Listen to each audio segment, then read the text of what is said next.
little bit here really quick. Any of you do background work at all? Anybody know do background or anything? Yeah?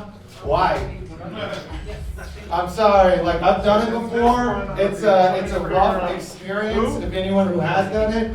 So basically, if you're wondering, I do film work and things like that.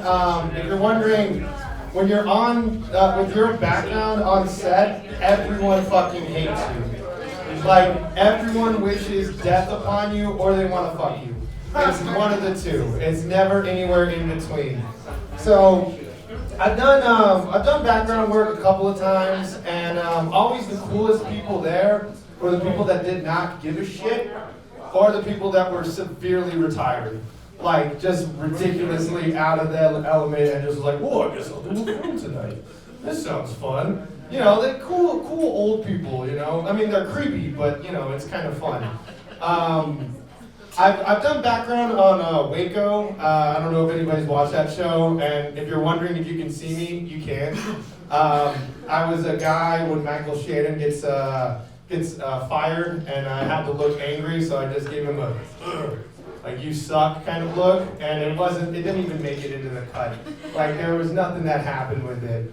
But background's interesting. Like a day in the life of background is basically when you go there, right? And I know there's people that in here that do background, and they're probably gonna hate me for saying any of the shit that I'm about to say. But when you go there, they put you in a costume, right? And then they basically put you in a room next to the porta potty, or is the porta potty. And then they give you a bunch of snacks and they say, I guess you can fucking eat this. We don't know. It's expired. So it's not like you're getting treated like a star or anything. I mean, always the worst people in background were always the people that like really, really believe that they deserve to be an actor. Like, it's kind of like those people that they come up to you and they're like, oh, did you know I was in this? And I was like, no, I didn't, because I've never fucking seen you before. It's a hard life, and I get it why people do it. Like, it's fun to be on set. I mean, and if anything, like, the thing I hate worse is PAs. Like, they're awful. And if you don't know what a PA is, it's a production assistant. Like, you guys don't even know what the hell I'm talking about right now, but that's fine, because I'm going to keep talking about it. A production assistant is basically an over-glorified person that gets coffee for producers and stuff like that. So my one call to fame, like, if you're ever thinking that you're going to get like that breaking point, like that final thing that's going to really make your career set off, my thing that happened is the producer called me Malibu. And that was only because he didn't know what the fuck my name was. So it's not like anybody, like everyone on the set was like, hey Malibu, come here. I was like, what the fuck does that mean? I'm wearing HRT shit, you know, being an FBI agent. It was funny because we were on set and we would just literally like have guns that were plastic, and they would be like, all right, point the gun at this person. And I'd do like something like that, and they were like, wow, you're great. And I'm like, cool, man, this is my dream right now, is just to be in this shit. Background's interesting, but I will say that, like, you know, I feel like I'm shitting on it too much. And I'm not trying to dissuade you from your dreams. If that's what you want to do it, go for it. But I will tell you a couple of things that will actually help you. Is one, get an acting coach. And not that dude who's in the fucking basement that has cool vibes and charges like $300 a ticket to go to each class. Get like a professional acting person, get an agent, and for the love of God, please stop telling me you were on Breaking Bad. That's it. All right, guys, that's it for me. So, we're going to go on to the first person. I'm just going random right now. I want to invite Joe Conyo? Conyo? I'm sorry if I don't know myself.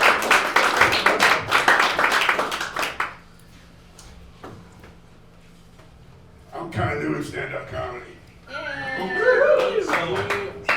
And to be honest with you, I really haven't had much luck with it. You see, here's my problem. I got some great jokes. I just had some bad audiences. I'm feeling lucky tonight, though. Feeling lucky tonight. Nobody's ever told me I should be a comedian. Like I had an idea for a joke. I told my buddy, he said, oh, that's a great joke. You should write that down. Let somebody else tell it. Yeah, thanks, good buddy, good buddy. Nobody in my life has ever told me I should get up on a stage and do anything. Like even when I was up on that stage in Tijuana. Yeah. Fucking that donkey. People were saying, get down. Well, actually, they were saying, get down, motherfucker, get down. All I could say is, I'm getting down, but it still hurts, it hurts, it hurts. We're getting down now. I'll level with you. I got balls where my brains ought to be. I go the wrong way down a one-way for a three-way. I fucked my neighbor through a hole in the fence. She's a poodle. Not a little baby toy jerk fuck poodle. Talk about a full-grown, full-size, college age, fully consenting, curly-haired poodle. Stuck my dick in a glory hole once. I thought it was a bug. We have some refined members of our audience here tonight. I think I need to explain what a glory hole is. A glory hole is an aperture in the wall of a men's lavatory, a public lavatory, where a gentleman may unzip the fly of his trousers, unfurl his manhood, insert his manhood into that aperture, and hopefully receive fellatio from a benevolent, anonymous individual on the other side. So now we're all up to speed. Stuck my dick in a glory. Well, I thought it was a glory hole over at Denny's restaurant. Lady on the other side screamed and slammed my dick in the baby diaper table. I don't even like kids. Like kids. I'm lonely, I'll be honest with you, I'm lonely. Women don't pay attention to me. When you look like me, it's really hard to get consent. Consent. You laugh. Consent is very popular now. Everybody wants consent with their sex. Sometimes they get partial consent. Like I picked up a chick in a bar. She let me fuck her, but she wouldn't let me tell anybody. That's not complete consent. I want the coochie and the cred. I want to get half lucky. Nah, women don't pay attention to me. Look, man, I'm not cool. I don't dress fly. The guys who are getting all the pussy wear stuff that I don't wear. Like condoms. Or condoms. I mean, you think I'm going to give a girl another 30 seconds to change her mind after she sees this? Oh, I'm so fat. I'm so fat. I don't even turn the light on. And I'm naked. In the car. Jerking off. My mother said, well, if that's what you're doing in the car, maybe your weight isn't your biggest problem. I said, Mom, you don't need to ride with me. Take the bus, take the bus. Well, take the bus.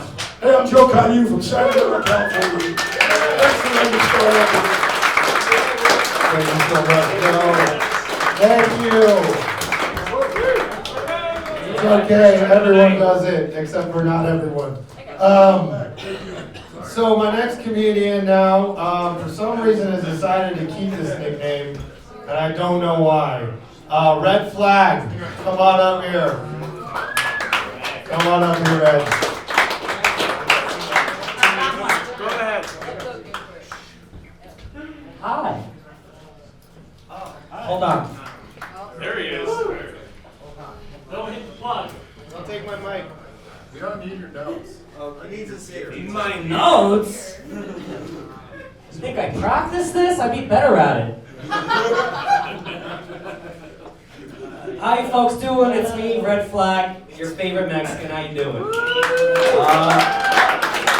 Shout out to you guys. You know, you're on this earth for God knows how long, and you choose to be here. So cheers to you. Cheers. Gotta drink when I drink.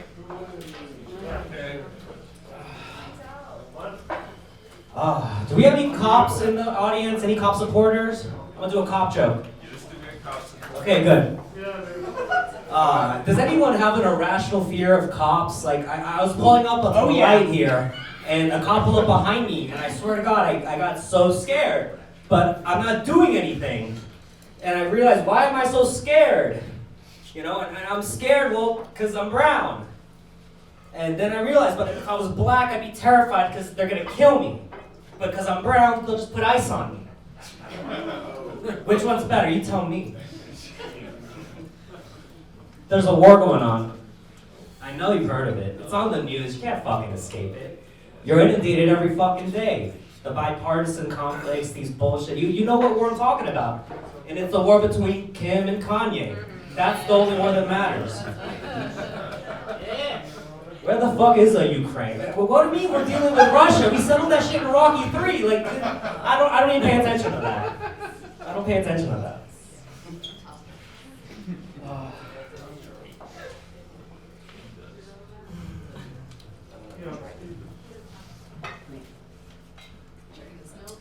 Weed.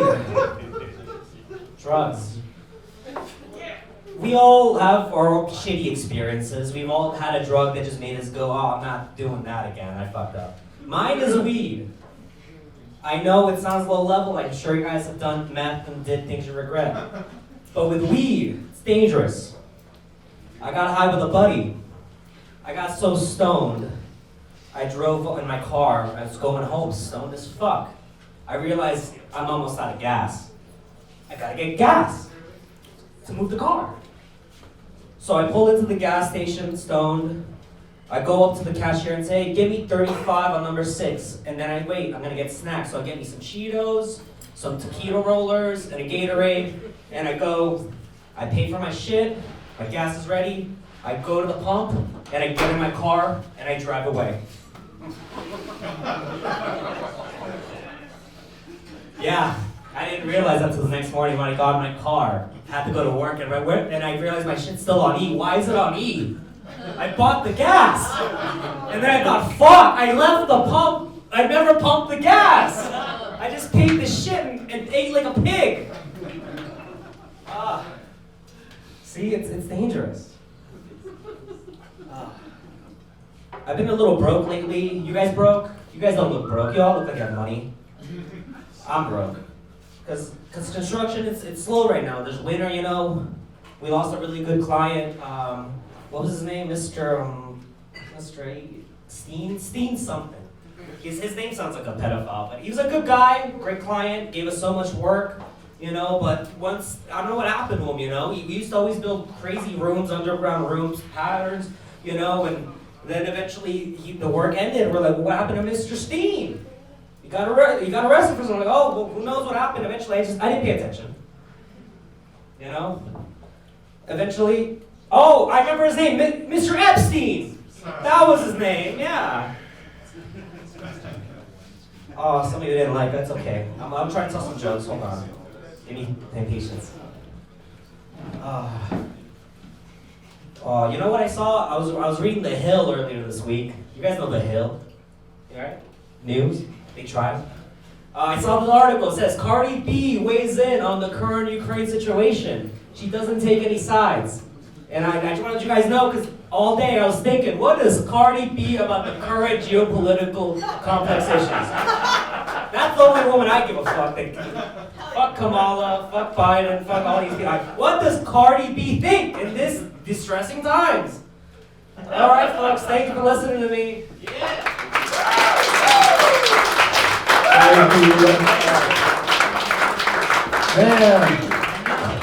All right. The next one coming up is a good friend of mine. He taught me how to hate the world. Please give it up for Mr. TJ Jones, everybody. You're very welcome, Thomas. So I want to be kind of serious tonight. I feel like there's a lot of issues. I don't really do comedy about issues. You know, or about politics or things like that. But, you know, with what's going on in the world today, I felt like I should address it. And so just here it goes, all right? I don't understand why so many people like the show Euphoria. I hate that fucking show, and I really want to like it because it's got all the things that I like in it. It's got, hot people having sex, and tons of TNA, and people doing lots of drugs, and I just fucking hate it. It's such a piece of shit show. And the thing that really bothers me about it is not that it's a poorly made show, it's that I can't stop fucking watching it. I watch it every week. It's like, I know everything that's happened to all those characters. And, you would think, being a person in recovery, that I would have some sympathy for the main character, Rue, but I don't. She's a piece of shit. I really hope she ODs again. She's only OD'd like 5 times in the show. And, I don't understand why HBO wants to show me so many fucking dicks. Every episode I've got to see dick after dick after dick after dick. And I get it, it's kind of like equal time, because, we've been seeing tits on TV or in movies for all this time. Why not show a few dicks? But the thing is that tits are beautiful. Dicks are not beautiful, They're gross. They're fucking gross. I've been trying to analyze this, like, why do I watch this show? And then I realized that HBO has done this to me before. Back in 2006, when I was watching that piece of shit True Blood. Everyone guys remember True Blood? True Blood was a fucking piece of shit show too. Suki Stackhouse down in Shreveport, Louisiana. Oh my god, what a piece of shit show that was. I've seen every episode of that show! God damn it! Alright. I just had to get that off my chest. Oh shit, I don't have my notebook, do I? I'm just gonna stop the show dead in its tracks now. Oh my god. It's not okay, it's not okay. This is so unprofessional. So unprofessional. Yeah, fuck True Blood. Fuck that show. Yeah. And fuck Euphoria. I remember back in the day that people used to talk about how they would have like a fetish for Asian girls, Asian girls, and I always thought that was so broad and general. If you're gonna have a fetish, it should be about something very specific, like my fetish, because I have a fetish for Amish girls. Can't you see her out there in her ankle-length skirt? She's churning butter. Fuck, that's hot. She has a strange superstition about post-Civil War technology, and she's terrified of dolls with eyes. But how the fuck am I going to meet an Amish girl? I'm not going to go to. I'm not going to get in on Rumspringa, And they don't really have tours like sex tours of rural Pennsylvania or northern Ohio. And there's no Amish porn. I've checked. Oh, they might have porn where you see, people dressed like they're Amish, but you can tell that shit's fake. For all I know, they're fucking Mennonites. It's fucking gross, they don't have Amish porn, but you know what they do have? They have dumpster fucking. They have people fucking in dumpsters on the internet. I'm not even sure how I discovered this, but actually there's 2 different kinds. It's a whole genre. There's 2 different kinds. There's like the professional style dumpster fucking where they bring a dumpster into a studio and they cut a side out of it so they can get better camera angles and stuff like that. They bought that fucking dumpster. That thing had a fucking budget, okay? And then there's the down and dirty dumpster fucking where they go into an alley somewhere and they wait for, for the coast to be clear and they jump in and they get it on.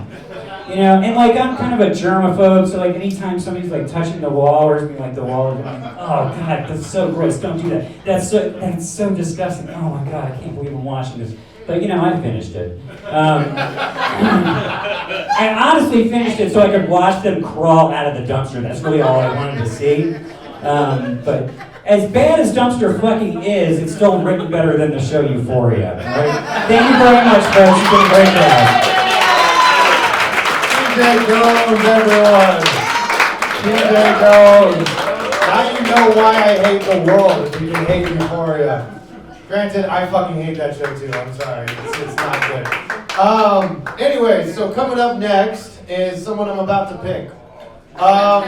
Lucas Corbata. Lucas Corbata. Come on up here, all right?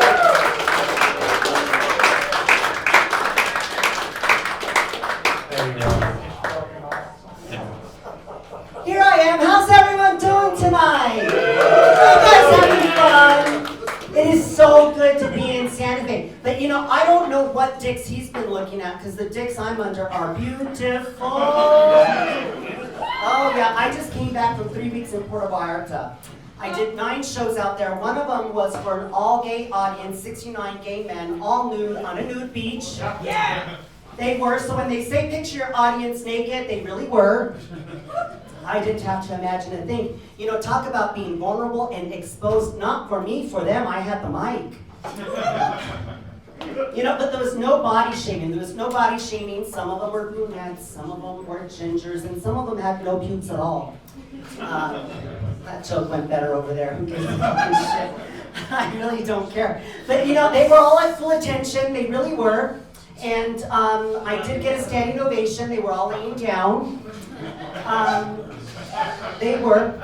You know, and I learned a few things in Puerto Vallarta. I learned a few things. One is the waves are so strong, they'll throw you down and pull you out. And 2, it is illegal to get blowjobs on the beach. It is, but both times I stood right back up and didn't get caught. It was fantastic. You know, and there are more Canadians in Puerto Vallarta than there are Mexicans. There really are, and I learned something. Canadians, Mexicans, and gays are all very the same. We're not afraid of getting vaccinated because we've stuck. That's a joke, we're not. We've stuck worse up our nose and more up our ass. Okay, so now let's get into, so he was saying about dicks. You know, new jokes are like new dicks. You use them and work them until you're confident using them consistently. I thought that joke went better. Anyway. And old jokes are like old dicks. You use them until you can't use them anymore. And then you revive them with Viagra. I don't give a shit. I had to do my taxes yesterday, so I tried claiming OnlyFans as a charity contribution. Turns out it's not. Oh, God. But I wasn't going to write. I did, I went to some bathhouses and I went to some nude pools. Turns out I cannot use those on my taxes either, even though I was performing. So someone said I had a stain, and I said, is it white? Was it on my back? Okay, then it's legit. I think that's hilarious. So I was doing a show, this is the truth, I was doing a show in Cleveland, Ohio, and at Cocktails Cleveland. Downstairs was a fetish basement. So I was walking around and there was this old man, and I got worried he was jerking off in the corner. I got worried he would stain me, I was wearing black. And, I really got scared because they wanted me to get into the cage, and I thought, this is Cleveland, they'll never let me out, those fuckers. I was there for the Gay Olympics. Leave it to gay men to turn water sports into an actual sport. Now I know what a golden shower really is. That's funny. I don't give a shit if you laugh. I find this funny. As long as I find this funny, it's not like you fuckers are paying me. Okay, let's see. What am I going to sing now? This is all going to be new material, so let's see. Oh, yeah. My legs are closed, but my mouth is open. I'm a comedian, not an escort. I don't know if it's funny. Oh, God. Men should wash their head more frequently, and I'm not talking about the one on their shoulders. I forgot the punchline. Oh, fuck it. And now I can't find it. The comedians say you shouldn't take your iPad. You should not take your notes up there. But I have been shot so many times in the face. I don't have cataracts. I have chlamydia. This morning I woke up feeling fat, and I thought, well, When he pulled out, the fucker forgot the condom, so that's why I feel fat. It's a joke in progress, whatever. It didn't really happen. I haven't had sex in forever. Actually, the truth is, I am allergic to gluten, tequila, and to cocaine. So this bitch had no fun in Mexico. I didn't. In fact, my throat swelled up to the size of a dime. So the only fun I had was with chopsticks. That was his name. That's what I named him. He was Asian. I was being generous. I should have named him Chopsticks. Anyhow, my name is Lucas Corbata. I hope you guys had fun. Have a wonderful evening. Thank you so much. Thank you. Oh, man. So, our next person, we're going to move right along here. Our next person here, very funny guy, a Wayward favorite, I would say, Mr. Phil Johnson.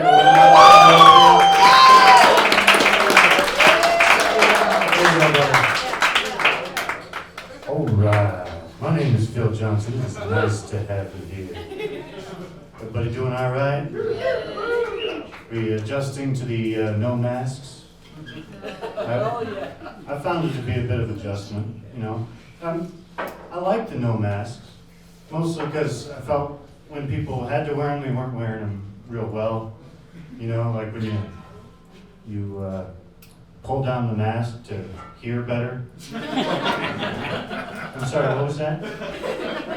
Or I like the people who, like, you're gonna read a menu, you pull down the mask to see better. That's a good one. The only time that I find I'm missing the masks is in the gym. Because used to be you're in the gym and you accidentally, you're looking at that 40-foot long mirror and you accidentally make eye contact with somebody. It's awful. It's terrible. But it used to be the worst you'd get is some squints, right?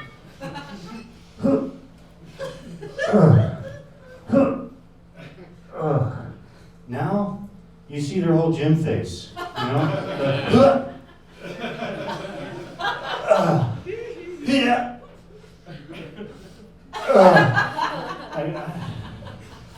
I'm talking about resting gym face. That's like cardiac arresting gym face. Maybe turn the elliptical down to a 7. Like you gotta pick up the kids in 45 minutes, man. Turn it down. Well, yeah, the other place I kind of miss masks is the grocery store. You know, for a while, you walk in out of the cold into a grocery store, and you got your mask on, and everybody who walked in there looked like they were there to rob the place, you know? Your barbecue chips, your wife.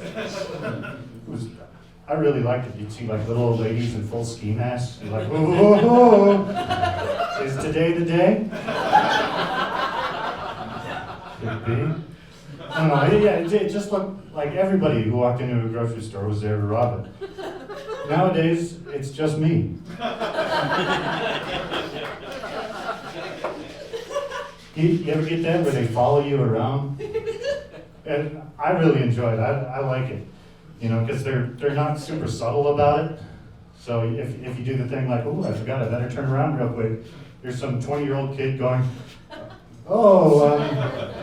feminine hygiene products. Wow, these are expensive. No wonder they're so angry. Right? Sometimes you want to waste your time, so you play it up a bit, you know. Get the can of soup, like.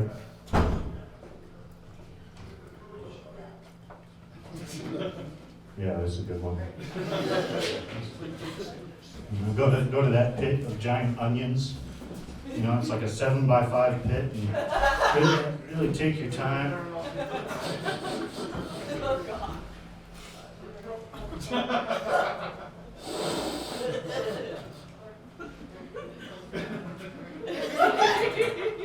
Eventually that gets old, you gotta go, time to check out. I really like the self-checkout. I don't know if you guys go through the self-checkout, they got like the little TV there, you know, you know they're watching you, and go to the self-checkout and I always look at that and think, yeah, you're looking good. And it says recording in progress, you're like, delete that later, huh? You go to leave and machine, please take your receipt. Prints it out, it's got the machine's number on it. All right, folks, I've been Phil Johnson. You've been Ryan Wells. Thank you very much. Oh man, now those self-checkout machines, they will literally make you feel confident straight to being a piece of shit and action over sex ed. So my next person, I don't know if I know this name, but it's Mr. Michael Wilboro? Sorry. Oh yeah, I don't know you. I want to thank the management. This is a cool place. I came down here a couple of weeks ago to check it out before my big debut last week, and I liked the vibe, and I looked at the food, and I liked the food, so tonight I'm back, and I ordered some food, so thank you. In fact, my hat's off to you.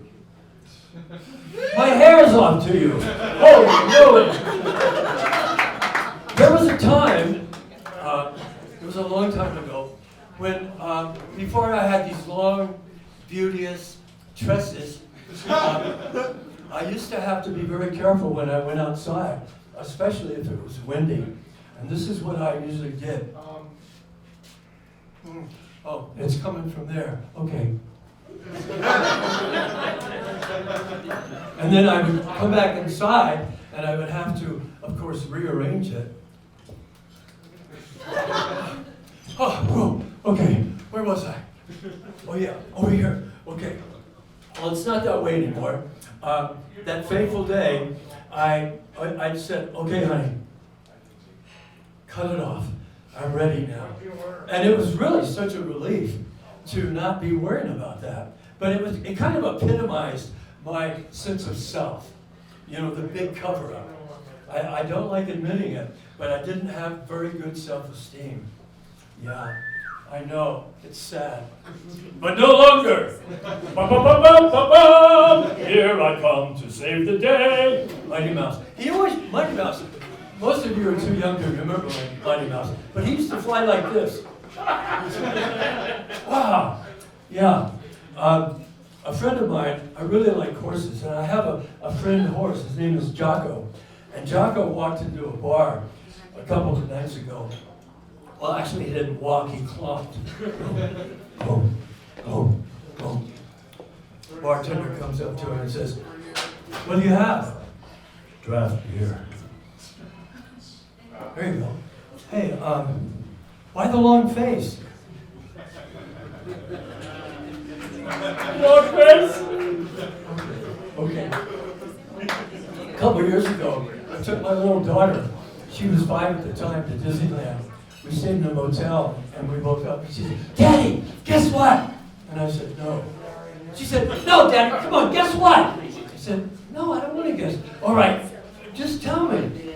She said, Daddy, I had a dream about Snow White last night. I said, gosh, honey, that's great. Tell me all about it at breakfast. Okay, and then we went to the parade at Disneyland, and we got near the end of the parade where all the characters come and they go through a fence, and I said, Snow White, Leah dreamt about you last night. And Snow White walks over to my daughter, and she gives her 9 balloons, and my daughter flipped out. She said, wow, this is great, and it was a beautiful experience. And I'm not sure why I'm telling you that, because there's nothing funny about it, but I just happened to remember it this morning. It was a lovely moment.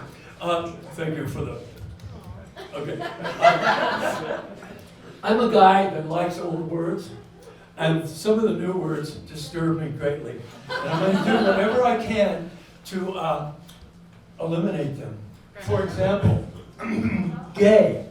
Now that's a good word, but back in the old days, back in the 1890s, it was perceived differently. It was happy. It was happy. And in fact, when I was in school, we used to say, hey man, how'd it go this weekend? We had a gay old time. Yeah, and now it's different. You know, words change over time. There's one word, it's, I don't have problems or difficulties, I have issues. Oh my gosh, issues. I don't have any issues. Well, I do. They're all down in the basement. There's a big stack of National Geographic. Yeah, they got issues. Yeah. I walked into a store a couple of days ago, and I said, no, actually, it wasn't me. it was somebody who hadn't a clue, who's been away for a long time. He says, hey, what time do you close? And the clerk is doing a scratch up. He says, 24/7. And this guy said, no, I mean, okay, how late are you open? 24/7.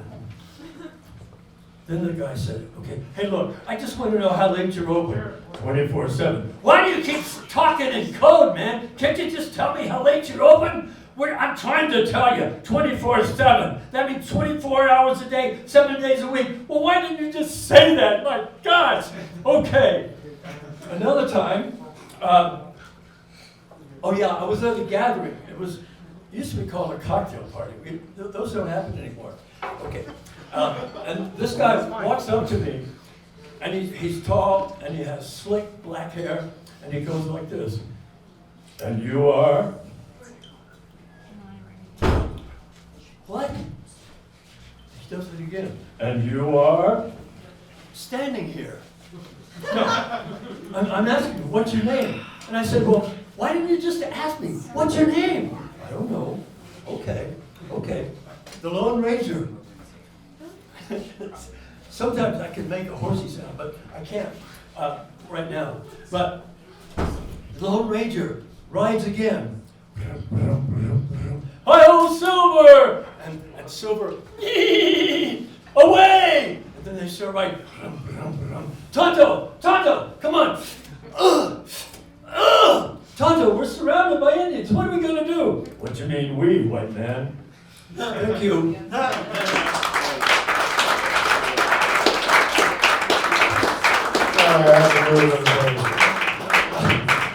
Just so you know, I understand the hair thing. It's like when I don't wear a hat and wind comes up, it's basically Donald Trump thing that's going on. Anyway, so our next person, very funny person, Mo. I'm going to wait for you to take your drink. You put it down. I like to tell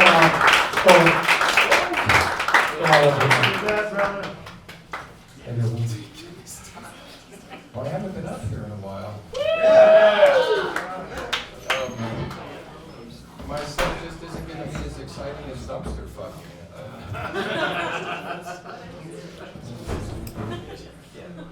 Welcome back, Trip. Thanks. I've been around. Well, I know you've been around, but you've been pretty busy before. Yeah.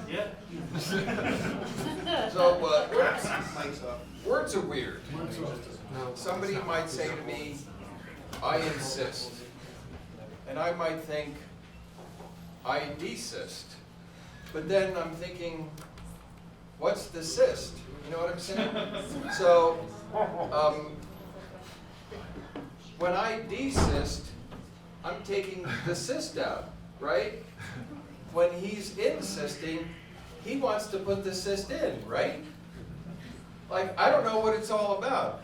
Some words mean the opposite of what they mean. Like, to swipe means to pay or to steal. Right?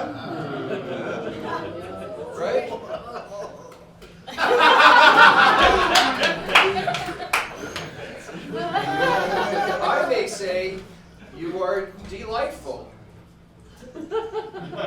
We're removing the light. Right? Like, what does that mean? So, I find words very strange. And, this is some crazy shit, like serious shit. Like Library of Congress bathroom shit. And since we're talking about shit, I had to have a segue there. What about Jack shit? Like, who the hell is Jack? Right? Like, what's up with Jack?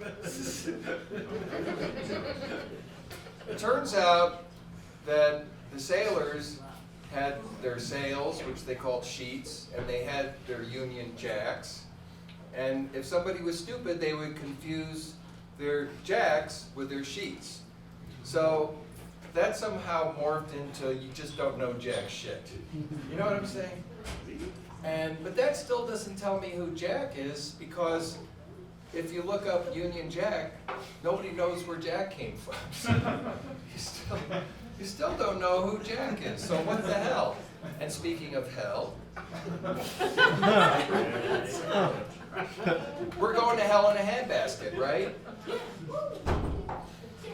Well, what's up with the handbasket? Like, what the fuck is the handbasket? Words are weird. You know, they would lower the miners into the mine in a basket. They would put in the dynamite, and they would lower them in with ropes. They were lowering them into hell in a handbasket. That's all I got. That's all the words I have for tonight.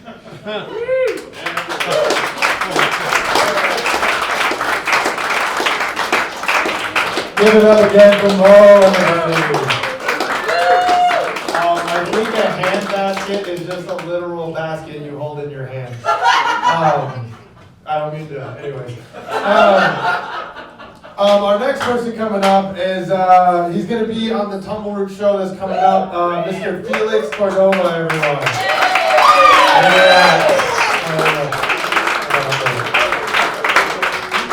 This man's going to be hosting the show. Everyone show up to Tumble Root. March 12th. Let's hear for Phil Johnson, everybody. You guys heard Phil? Me and Phil go to the same gym. It's called Fitness. What fucking fitness? We don't go to the gym. Anyways, I woke up this morning. I was going to go to work. I work at the ski basin. I bitch about it a lot, but I stopped at Burrito Spot to get a breakfast burrito. Yeah. And yeah, they're amazing. But the steak breakfast burrito comes with pico de gallo. And I know I'm a Mexican and it's a fucking sacrilege to say this, but fuck pico de gallo, guys. It's just lazy man's fucking salsa. Throw that shit in a blender with another jalapeno and then give it to me. What is this fucking mushy tomato with the like bunch of cilantro and just fucking nasty. I know, it's I fucking hate pico de gallo. You know, it's like fucking white people like not creaming their pants every time they see a bowl of quinoa, you know? Oh, quinoa! Us white people love it. Or they leave like a big fucking puddle of pube sweat right by the mayonnaise aisle because every time they pass a jar of Miracle Whip, they just wet themselves. Oh my God! Oh, you guys don't do that? I heard white people do this. It's not true. You don't leave a puddle of pube sweat on the ground. I was throwing this at my friends, and I'm like, what sounds better, love juice or pube sweat? And the way they said pube sweat, just, I don't know. I like love juice. I really do. But there's a new, you know how during the Trump administration, all these assholes would wear Trump hats to piss us off, right? They would. They knew they're gonna get a rise out of you if they put on a MAGA hat, like just that big red fucking thing. But now liberals have their own MAGA hats. They're called face masks. I went to Phoenix last week, and I walked into the restaurant with my face mask on. This was before they lifted the mandates here, so I still had my face mask. I put it on, and people look at me like, fuck this dude. Fucking Joe Biden dick sucking bitch. Go suck off Kamala, you fucking dick. That's just how they look at you. So we have our own MAGA hats. Make sure you guys, if you're in ever these red states, wear your mask just to fuck with them. They hate you. I mean, wear your mask if you want to here. I don't give a fuck. You know, I work at the ski basin, and I'm tired of like fighting with these people. Because the only people who can afford to ski here are Texans. And all Texans do is, why do I gotta wear a mask? Why I gotta put a mask on? These fucking communist rags on my face! We don't do that in Texas. Like, I'm sorry, sir, it's a state mandate. My hands are tied. You just have to do it. Because that's what you do when you go into business. If Chili Line told you, you have to wear a butt plug to be in here. You either put on the butt plug or you get the fuck out, right?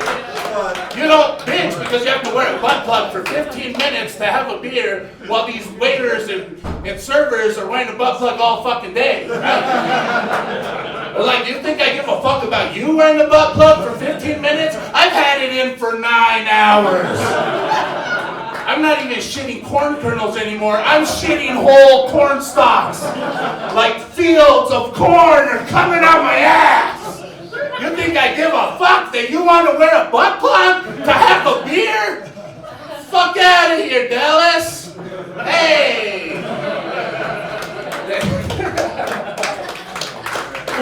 Oh man, it's just, these people are stupid. I was fighting with my friend because he's a Texan now. He's from here, but he's in Texan because he lives in Austin. And I was like, hey, you know, these people like to bitch about masks. And he's like, well, you gotta understand where he's coming from, where they're coming from, because, you know, we haven't had mask mandates in 2 years and it's totally different for them. I'm like, yeah, but like, you need to know about other people's customs and rules. Like, if you're used to shitting in your own kitchen floor every day, you're still not gonna walk into somebody else's kitchen and just take a big old shit, right? You're gonna be like, hey, is it cool if I shit in here? Just right next to the stove? That's my usual spot. Is that okay with you? No, they're Texans. They just want to shit over everything, you know? They're like, we don't care, we don't ask questions. I like talking about shit, you know? Corn stalks. I don't know that comes out. Sorry. Okay, I know, I got 1 more minute. Okay. I was gonna start off with this. No, that's. Sorry. But I didn't want it to throw me off. I was at Walgreens picking up my blood pressure medication because, surprise, I have high blood pressure. Who would have thought the 400-pound Mexican has high blood pressure? Not me. Anyways, I'm waiting there to get my pills. I literally get this. Like, I can show you guys if you want, but I don't want to say her name. I don't even know if she's fucking with me or she's like for reals. But this is what she said to me. She says, do you buy jokes from people? Because I can sell you a joke. Your cousin thought you would love it. And then, so I laughed at what she sent me because I thought that was a joke. I was like, yeah, that's fucking hilarious. I love that. And then she said to me, it's cool. I'm just broke and had a huge expense. Desperate times, you know? I thought I'd ask. It would be great for a stand-up routine, but I don't do that. Lots of people buy jokes. How huge is this fucking expense? How good is this joke? How much does this bitch want me to pay? Like, is it gonna turn me into Kevin Hart overnight or some shit? How good is this? Like, now I kind of feel like Venmoing her $20 just to see. But a huge expense? She like, I don't know what she's trying to do, like get hip surgery on her dog or some shit. But are you guys buying jokes? Are you, because I'm like, hey, I don't get paid to do comedy, I do it for fun. Oh, they don't pay you? I thought they paid you. So either all you fuckers are getting checks or I'm getting screwed, all right? Have a good night. Felix Cardona. Like I said, he will be here at the Cover Show on the 12th of March. I'm totally down for the butt plug thing. If JD, you want to make that happen, anyway, so our next person here, he said I could be mean to him, so fuck this guy. No, that's about all I got. No, the guy is coming up, very funny. I call him Soup Guy because that's the joke I remember. Is Mr. Mark Live. Oh, we got a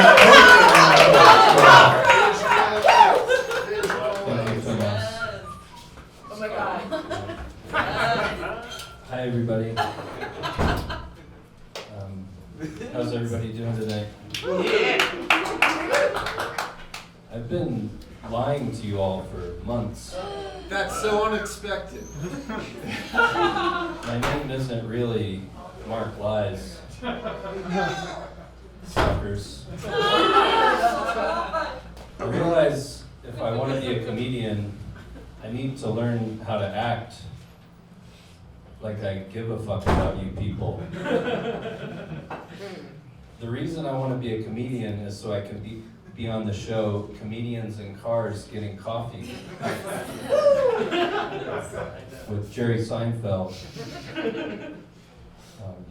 I would ask Jerry if he wanted Roadhead. I've never given Roadhead before, or head of any kind. So it should make for some interesting television. I'm starting my own show where comedians bathe in tubs of coffee while shopping for cars online. It's called Comedians and Coffee Getting Cars.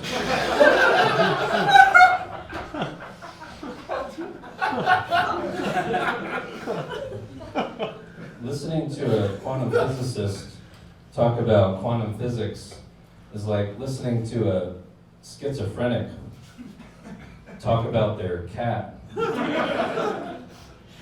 Yeah, Mr. Fluffles was just sitting there, and then he shot through the wall. And when I went into the other room, there were 2 Mr. Fluffles. When I turned away and looked back again, there was only 1 Mr. Fluffles. Yeah, sure. I don't own a gun because I would never shoot anyone. I would rather beat someone to death with a baseball bat. It's just a better workout.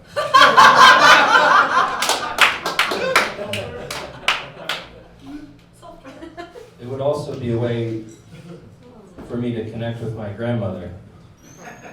She loves baseball. She would be proud. I just hope I don't have to do it within the next week or so, because I have a real bad hangnail on my pinky. I wrote a pickup line. I haven't tried it yet. Maybe you can tell me if it's any good. It goes, "Hi, my name is Mark. I would like to fuck you behind a garbage can like a raccoon as the pine needles glisten with the light of the morning sun. It could be our garbage can in the yard of our house. If you'll marry me. Will you marry me?"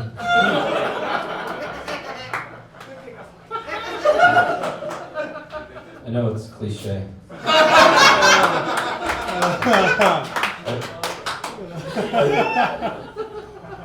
I reviewed the video of my set from last week, and I learned something. Never do 2 fart jokes in the same set. No one laughed at the second fart joke. So tonight, I'll give you a second chance. If you weren't here last week, this is your first chance. Don't blow it. The joke goes, the joke is, the joke goes,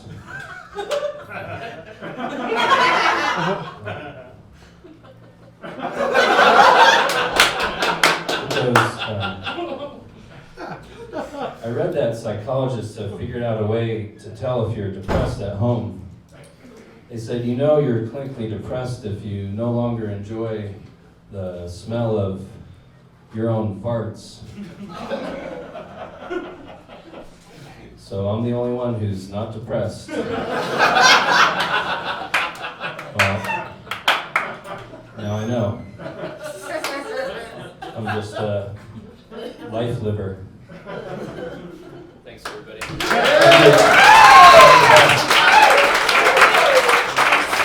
Give it up again for Mark Live, one of the great additions here.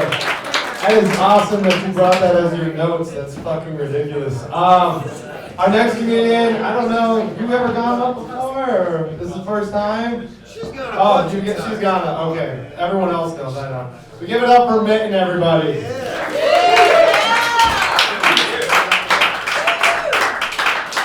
Happy to see you too. On page. Good start. So one thing that is amazing about being here is you never have to worry about being appropriate. Like pretty much the opposite. And that's kind of nice because in real life you get comments like, "And you kiss your with this mouth?" And I really want to answer, "Yeah, but I suck dick and lick buses too." That's where this is going.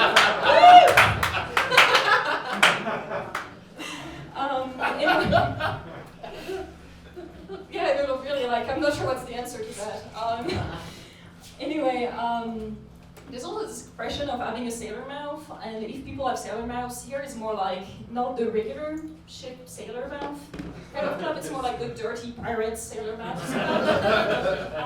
And because my mind is this kind of cross between the mildly interesting subreddit and the unusual article page of Wikipedia, we're going to talk about pirate ships and their political organization tonight. Yeah, no one signed up for that, really, I'm sorry. So one of the things is actually pirate ships were much better democracy than the US are. One thing is they actually had a proper insurance policy if they lost limbs, much better than US healthcare.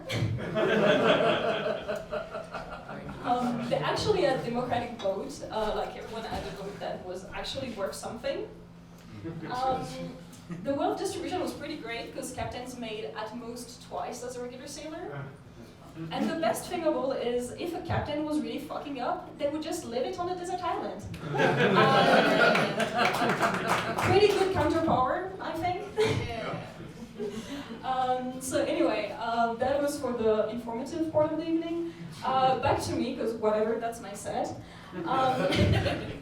I'm French, and I've lived abroad for the last 7 years now, and it's kind of interesting because it's a constant experience of being someone's oh sweet summer child.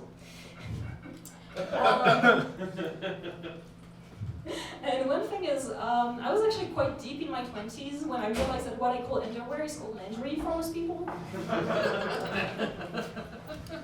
I could have saved a lot of money. Another thing is, there are also really fucked up things in how we translated English words in French. So for instance, walkie-talkie, we have a great translation for it in French, talkie-walkie. Not sure what happened there. Anyway, in France, and I think to some extent here, stand-up comedy is very much a guy thing, and I think I have an explanation why. First, people listen to you. And they also sometimes love not to bruise your ego. Yeah, that's pretty much all for me. Next time I'll let you in on a conspiracy that got me laid a lot of times. Mainly, French people managed to convince the world they were sophisticated. I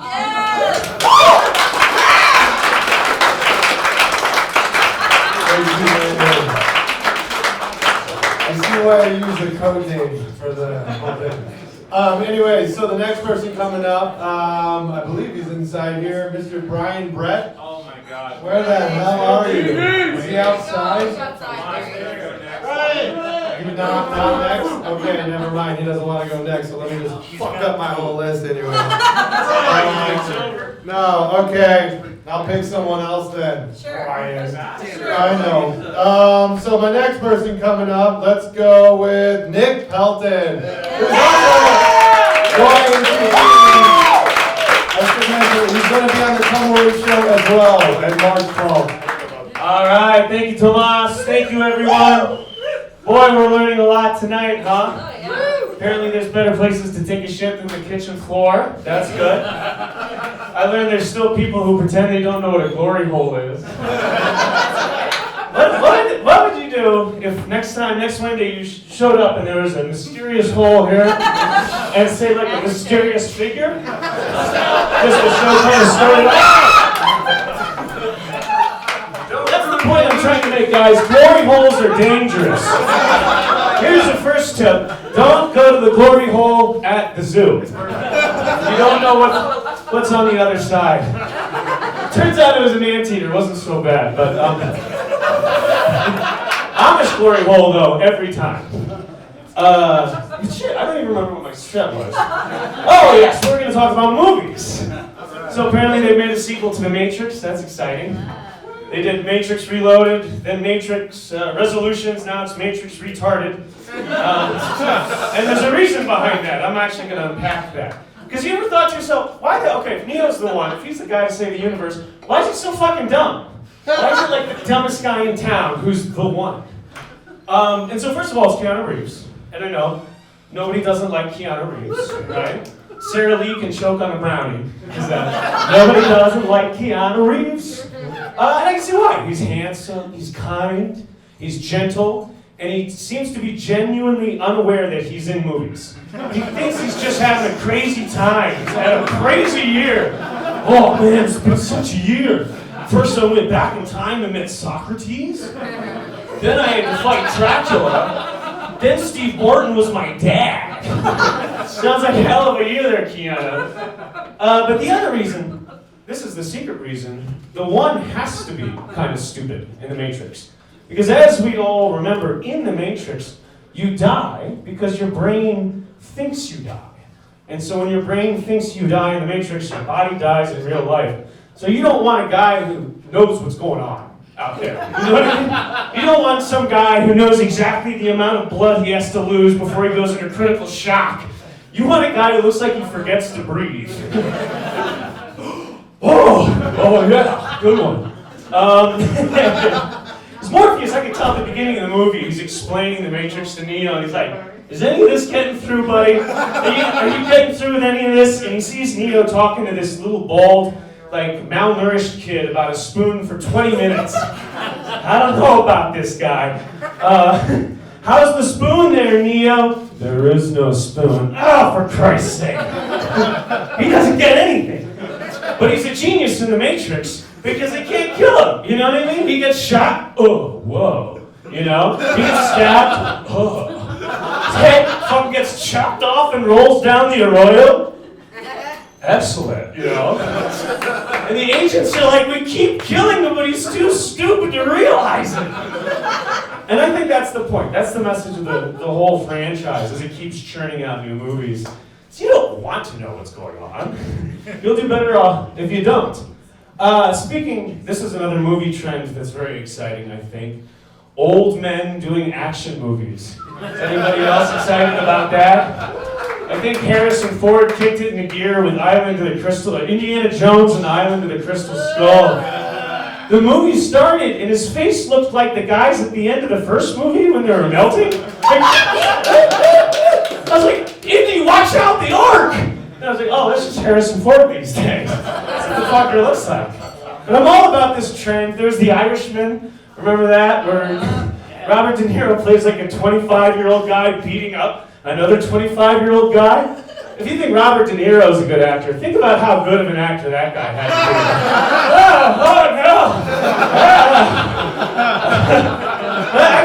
I can't wait to see where this keeps going. You know what I mean? Coming this summer, Bruce Willis is Peter Pan. I'm flying, motherfucker! Starring the cast of The Expendables as the Lost Boys. Oh boy! They tried to get Betty White as Wendy, but they just missed her. They'll be filming Angela Lansbury live from her hospital bed, green screened in. It's going to be a magical experience, everyone. My name's Nick. I think that's all I got for you guys tonight. Thank you so much. Thank you so much for hosting. Thank you, Chili. I am waiting for all drilled actors to start making those things. It's going to be fucking fantastic. Our next person, Brett. Okay, I'm sorry I did that so angrily, but you know, you fucking. All right, come on, everybody. Thank you so much. This is it. This is my last week. So make some noise. My ears are thin. but my walls are even thinner. I can hear my neighbor's vibrator. She can hear my cum hit the sheet.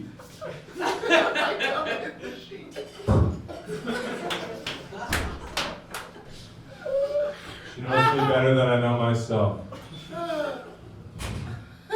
I assistant manage a brew pub. They're thinking about capitalizing the A. I'm gonna celebrate by losing 300 at Buffalo Thunder with my ex. My friends call me Barbasol because I'm blue all the time. My spirit animal is a little Peeps last Xanax. I'm not native, but I'm digital.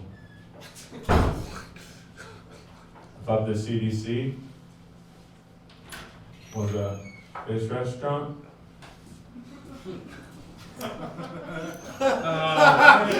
Okay.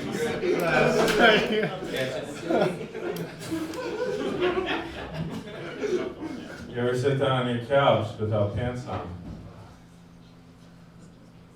Wonder if you shit stained it. 90% of the time I'm homicidal. And 10% of the time I think of something funny to ease the pain.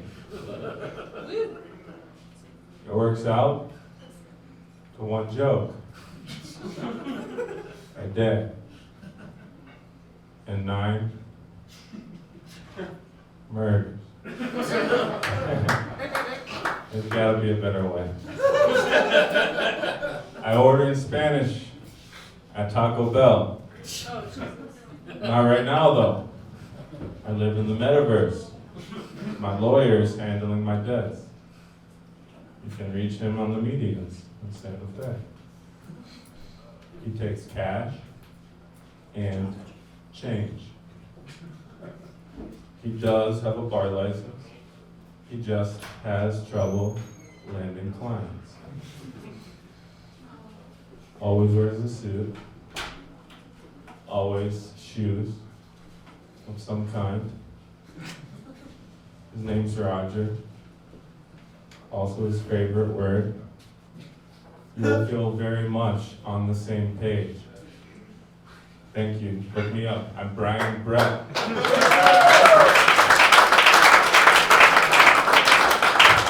Thank you so much, Brian. Brian once before gave me an inspirational speech. You can imagine how that went. So our next person that's coming up is Miss Isabel Madley. She will also be on the Tumbleweed Show on March 4th. Give it up for Isabel. All right, let's see what we have here. So Red Flag earlier was talking about cops. He was like seeing if there's any cops in the audience. I don't know if they were just shy or if we just have a certain type of audience. But I saw a bumper sticker the other day that made me so mad. And it said, I love cops. Just real bold, just I love cops. And it pissed me off. I was driving in traffic. You guys from last week know that I have problems with road rage. I was just like, fucking nerd. This thin blue line motherfucker. And then I took a minute. I was stoned. I realized it said, I love co-ops. Which makes a lot more sense in Santa Fe. And my rage only mildly subsided. I do think that cops should not be allowed within 2 blocks of a Taco Bell. Like it should be an amnesty zone. It's like safe, the safe zone in like it's a base when you're playing tag or capture the flag. Because I was in a Taco Bell drive-thru at like 1 a.m, as you do recently, and there was a cop pulling someone over like a block away. And I was like, that's just not right. That goes beyond the realm of good taste. I wanted to take tonight to acknowledge something that's really hard for me to say, I'm going to say it with you guys because I trust you guys, but it takes a lot of courage for me to come up and say this. I do not have a dump truck ass.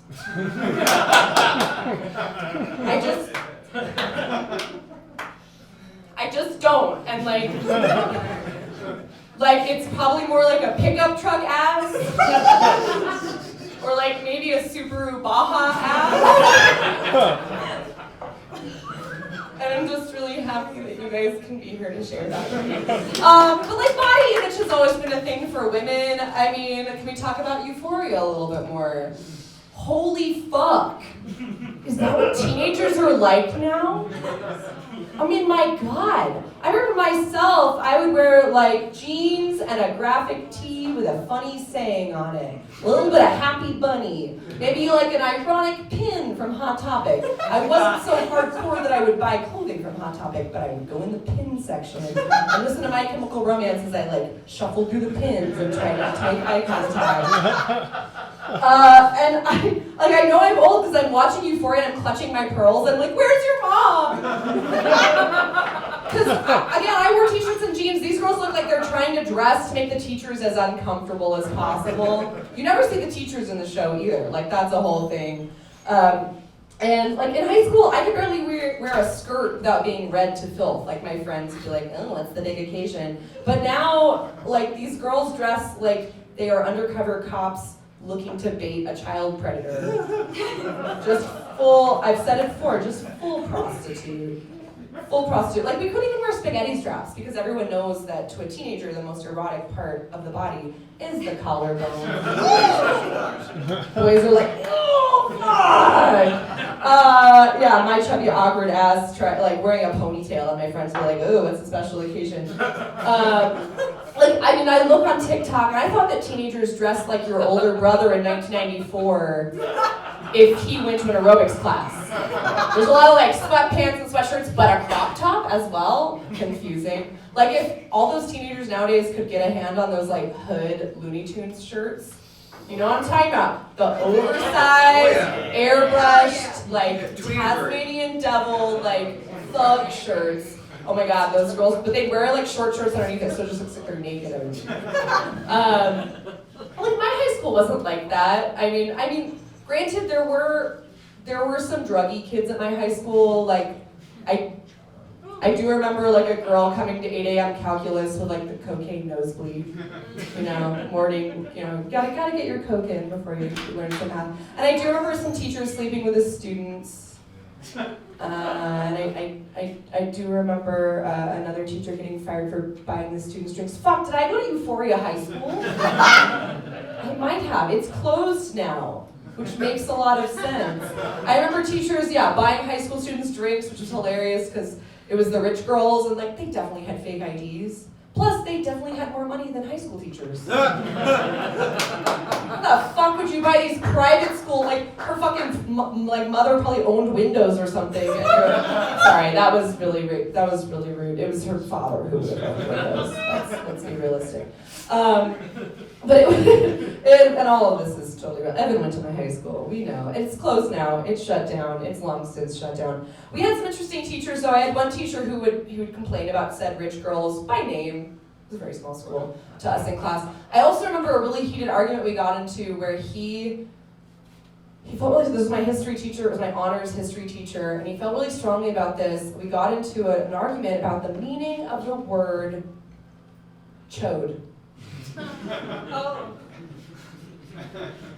This is gonna really start some shit in this room, I hope. Because to him, chode had a very different meaning than what it meant to millennials. Now, like, what does a chode mean to you guys? Anyone? A what? What is it? It's a dick it's wider than his long. My history teacher was sure he was gonna die on this hill. He was like, no, the chode is the place between your ass and your balls. No, that's what Gen Xers think. That's what Gen Xers think! That's true. Really? That's the thing. I run into this. Is that what you know it as? Yes? Yeah, he's like, I'm not gonna raise my hand, but yes. No, and he was like really adamant about it. He's like, no, you guys are wrong. You guys are full of shit. And all of us were unanimous. We're like, no, it's like a short, fat dick.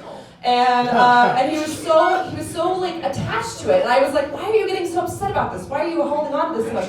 And I realized it was a really good allegory for U.S. history.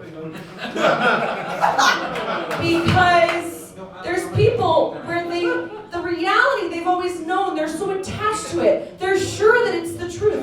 They can't imagine that anything else could be real. It's like their truth is the only truth. And anything else is scary. And so, but I'd like to take this time to acknowledge that change is good. Change can be healing. Racism is bad. And a chode is a short, fat dick.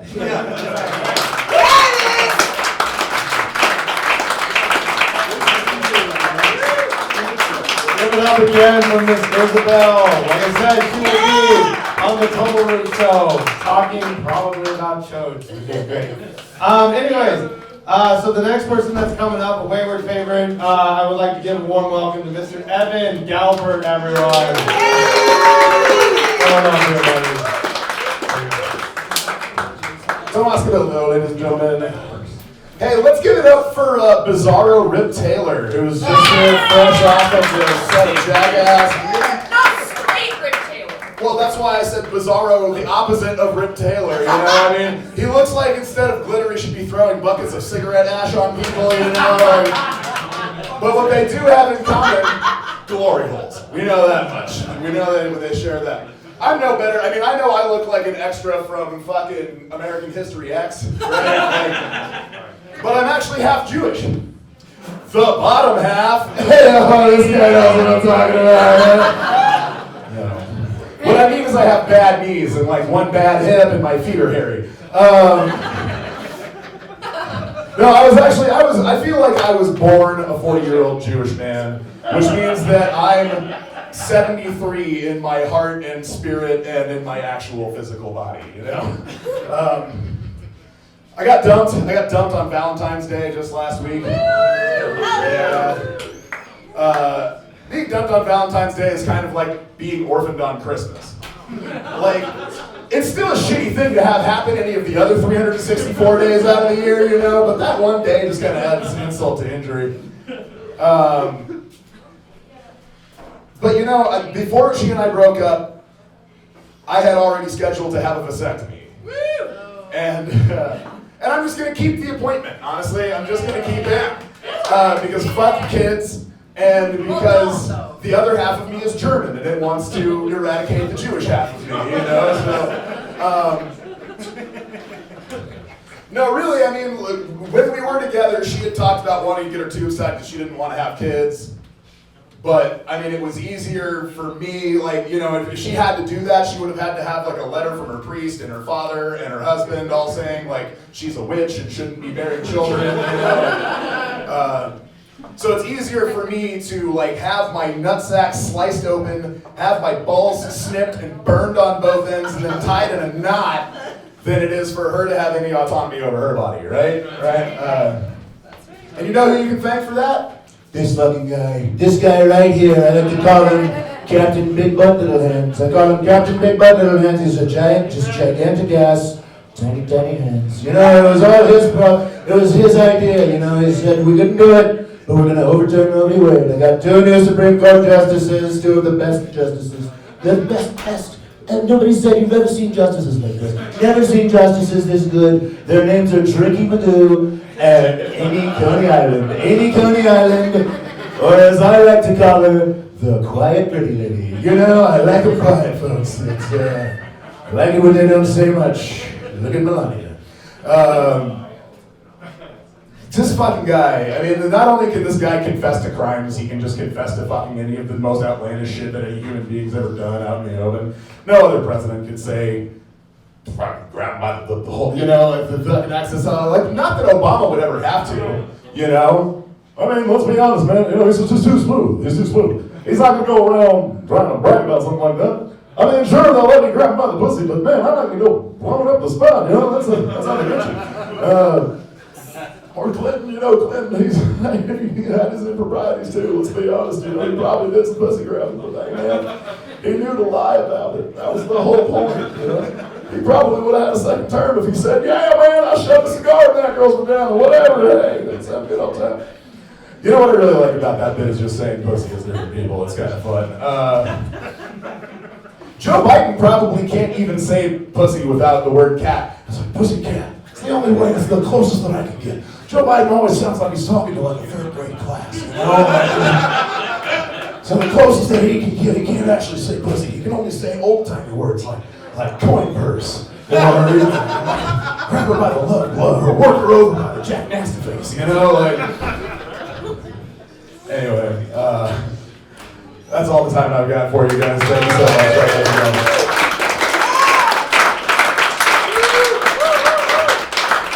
Thank you, sir. Give it up again. We will be at the Tunnel Room show, and if you're wondering why I'm reaching all the way over here, it's because I forgot who the fuck we're going next. So our next comedian is very funny. He's been going around a lot of places. Next person that I find the funniest. I'm just kidding. That was I like that reaction. So Mr. Tripp Stell, thank you.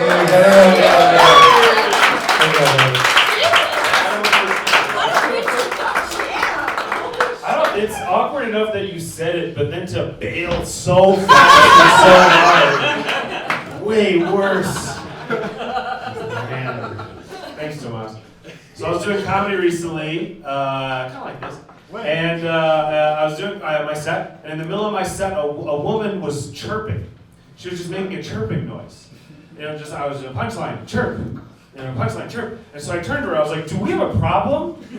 True story. She was like, I'm not trying to heckle you. I have Tourette's syndrome. I'm sorry. I was like, I'm sorry, because your Tourette's syndrome is ruining my sets. I obviously apologized afterwards. You know, I felt really bad.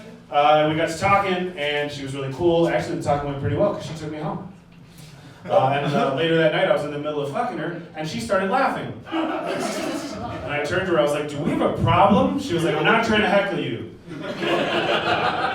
She said, in hindsight, your comedy was not that bad. So that's the story of the hardest I've ever come.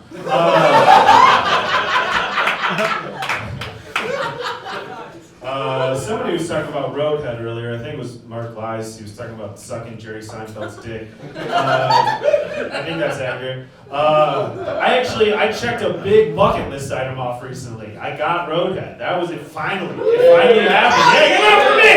It's awesome. We're driving along. It's happening. She's doing her thing. It was going great. But in the middle of it, I looked up and I realized I was driving on Martin Luther King Jr. Boulevard, which felt disrespectful, you know, because my dream came true.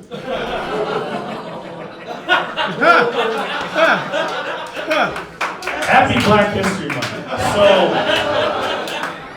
So yeah, my name is Tripp. If you've never met a Tripp, this is what we look like. Yeah, like Ray Romano's shitty nephew.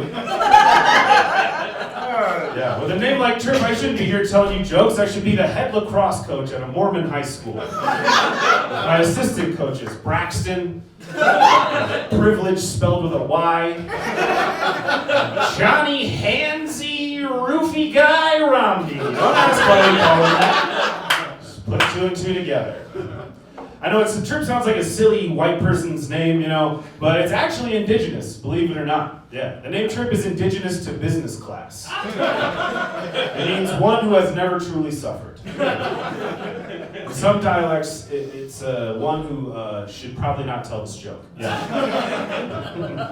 So I was hanging out with my girlfriend's brother today, and he's cool. My girlfriend's whole family is cool, and they're a weed family. You know what I mean? Like, they all smoke weed. Like, growing up, they were all a weed. They're a weed family, and that's cool. My family was a gin and tonic family. Very different energy, you know? Like a weed family, and they're silly, you know, goofy, they're creative. And so my family was like, sadness is our hobby. That's what we were doing. The weed family is like, they're curious about things, you know? They're curious about the world. My family was like, the only questions that were asked in my family, 2 questions. Number 1, what the hell's wrong with you? Number 2, you got up and went to the kitchen and didn't get me a refill? What the hell's wrong with you? That's 1 and 2, right there. I don't know, gin and tonics. Gin and tonics are like the official drink of having a problem. You know what I mean? A gin and tonic, when you order a gin and tonic, it's like, I want to be drinking straight gin. That's what I want. But every time I do that, they start calling the cops, so I guess there's a tonic in there. A gin and tonic is what you drink when drinking is no longer fun. Drinking is now work. Drinking is a math equation. What is the shortest distance between me and oblivion? A gin and tonic, that's it. If a gin and tonic doesn't come with anything, but it should have a garnish of a red flag. That's what it should be. So yeah, what else was I gonna do? My therapist showed up at one of my comedy shows recently. No! Didn't ask, you know, she shows up. I'm like, okay, so all that stuff about working on boundaries, that's just for me? That's just something for me? This is a one-way street? I do my thing, C-, that's my ceiling. And afterwards, she's like, you know, it was funny, you don't talk about that stuff in therapy. I was like, why? And she was like, well, you're funny in therapy. Fucking of course I am. I kill it in therapy. I pay you to listen. Therapy it's just me for an hour every week being like, is this funny? And she's like, no, it's extremely traumatic. And I'm like, you didn't answer the question. My therapist is a she, by the way, which I tried having a male therapist and it did not, like our first session, he goes, listen, I'm not here to be your buddy, okay? I'm not here to offer you support and love that you haven't earned. I was like, no, I haven't, Dad. That's why I'm here.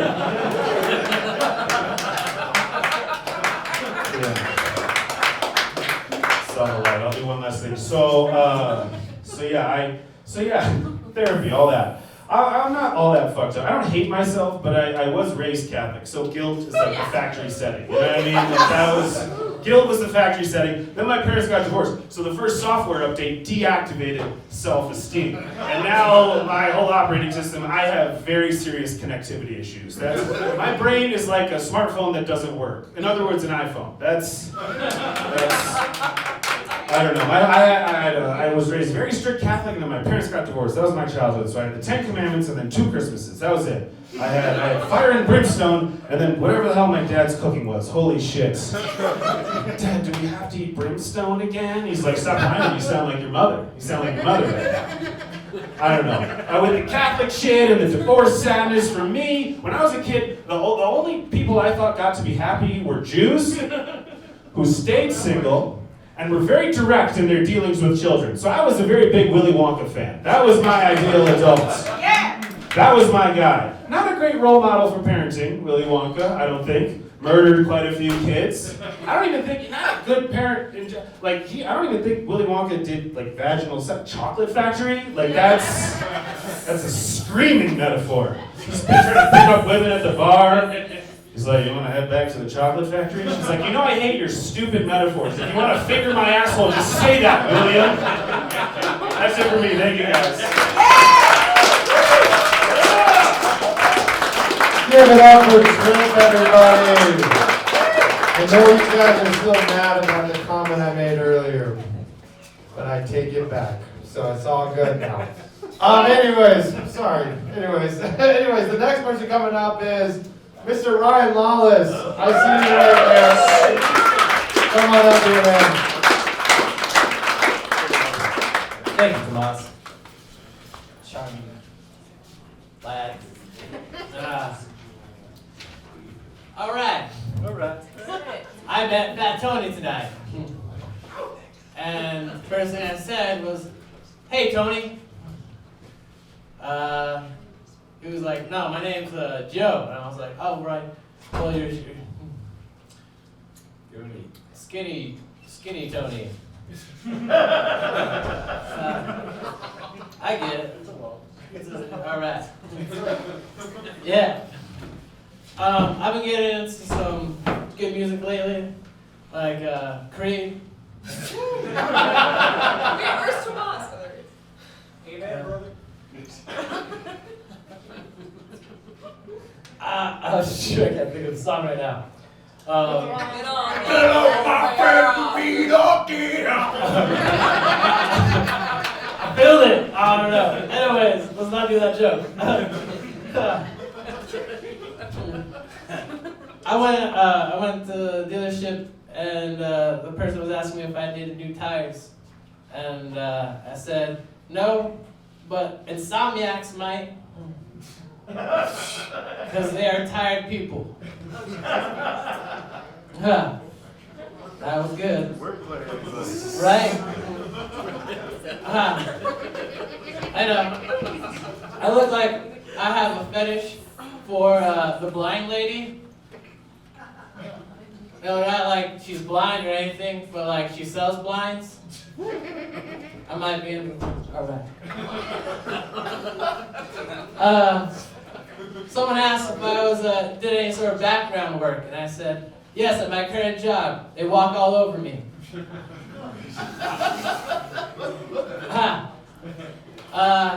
Some people say I might need an interpreter. And I say, well, yeah, I would love to look prettier. Where do I enter?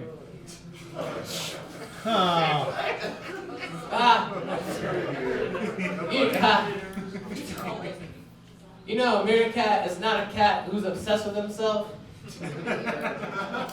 I was looking for a personal friend. But we do have something in common. We like to stand up a lot. Alright. That's my set, I think.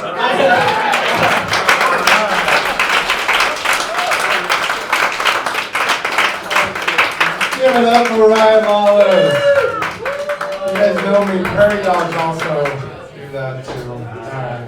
Alright. So our last comedian coming up is a very funny person, and I cannot pronounce your last name, but I'm just going to go with Million. Yeah. Come on up, brother. You don't have to say my last name. I didn't even write it down because the other day I was on a show and dude like went up and he saw the list and he was looking at my name and was like, no, give it up for Sad Bob Ross. And that is branding I can lean into. I can take that somewhere. Like, you know, let's just paint this sad little tree over here. Doesn't matter where, life is meaningless, decisions are futile. Just put it wherever you want.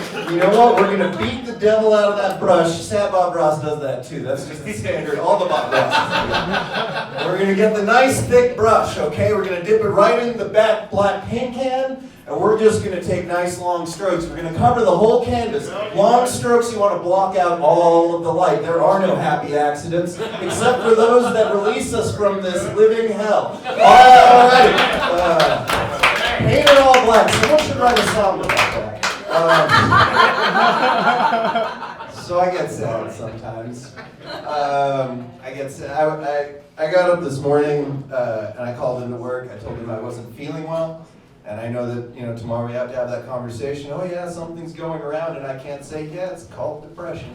Nobody wants to hear that. No.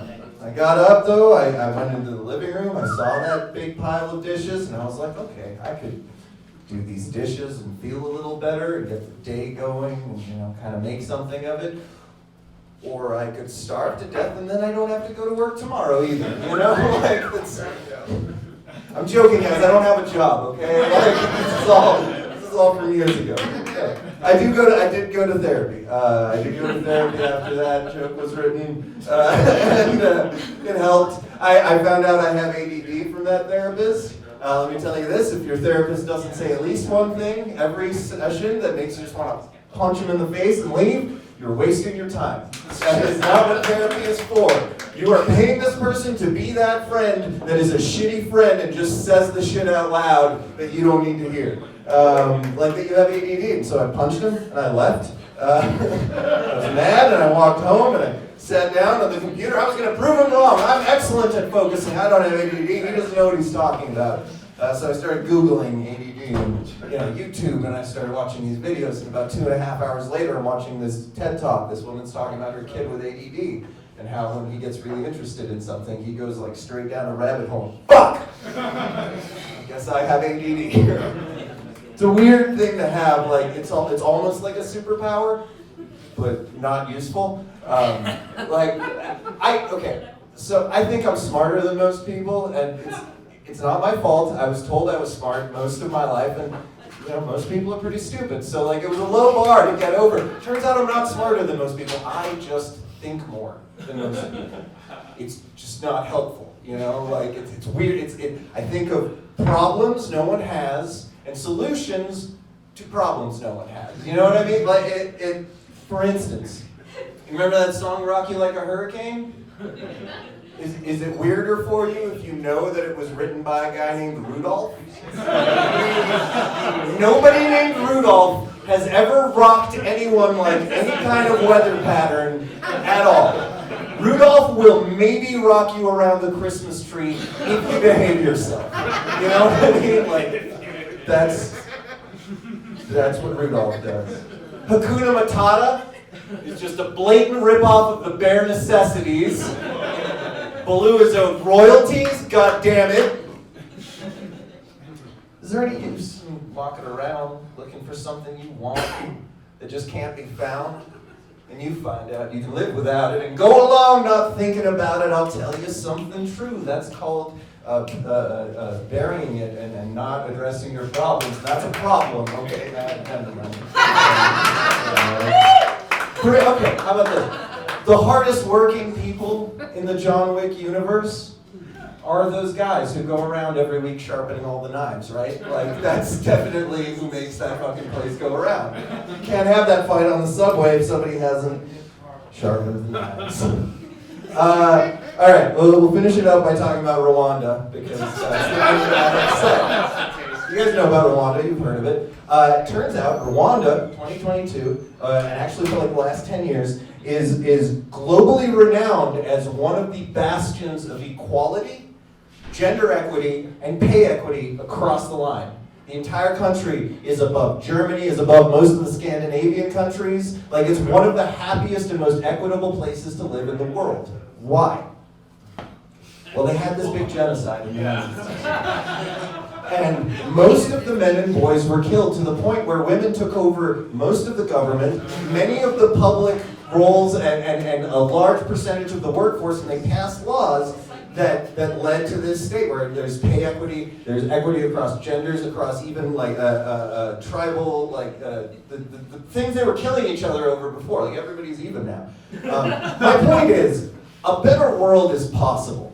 You just gotta break a few eggs, that's all. Thank you for coming out. Tommy's real.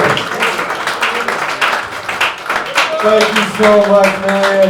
That's it, everyone. We've been Wayward Comedy. You can follow us on YouTube, Instagram, all that stuff. The Total Root Show, if anyone's interested, is March 12th, right? March 12th. We got stickers. We got stickers. We got shirts. We never mind. We got a lot of stuff. We got a lot of stuff, stickers and such. Thank you all for coming out. You all have a great and safe night. Thank you so much. Sticker bartender.